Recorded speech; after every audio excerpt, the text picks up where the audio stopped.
Changing the coolant on your Kawasaki KLX should be done every 3 years per the manual. You'll want to do this maintenance while your engine and bike are cool so that there's no pressure built up in the coolant system or radiator. The equipment and materials that you'll need are an aluminum safe coolant. I'm using Pro Honda's Type 2 HP Coolant just because my local dealer didn't stock Kawasaki Alumacool, but most aluminum safe coolants can work. Other than coolant, you'll need a catch pan of some sort, and if you're switching coolant types, just make sure to get some distilled water in order to flush out the previous coolant type. The first step is to remove the coolant drain plug on the underside of the right side of the bike. I'd recommend doing this before removing the radiator cap, just so you don't get coolant all over your hand. Once you undo the radiator cap, the coolant's going to flow much smoother into the pan. You can screw the drain plug back in and hand tighten it. Since I'm switching from the stock coolant to Honda coolant, I'm going to flush the system with distilled water, so I'll go back and torque it to spec once I'm ready to add my final coolant.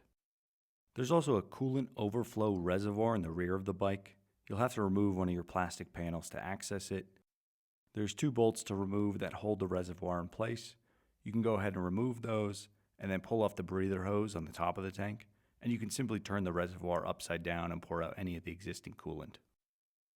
Once the drain bolt is back in and the tank's back secured to your bike, take distilled water and fill up the radiator and the overflow reservoir.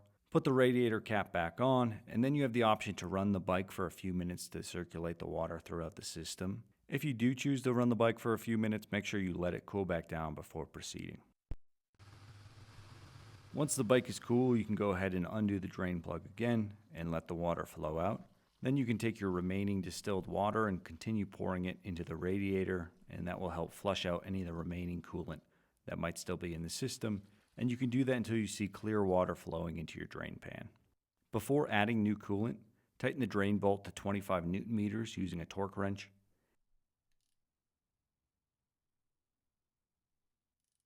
Make sure the overflow reservoir is secured and fill it with new coolant between the upper and lower limits designated on the tank.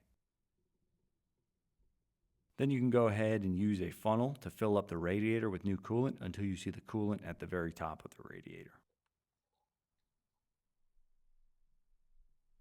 Then you can go ahead and put the radiator cap back on, tighten the screw to fully secure it. After you go on a few rides, just check on the coolant level in the overflow tank to make sure that level stays within the lower and upper bounds.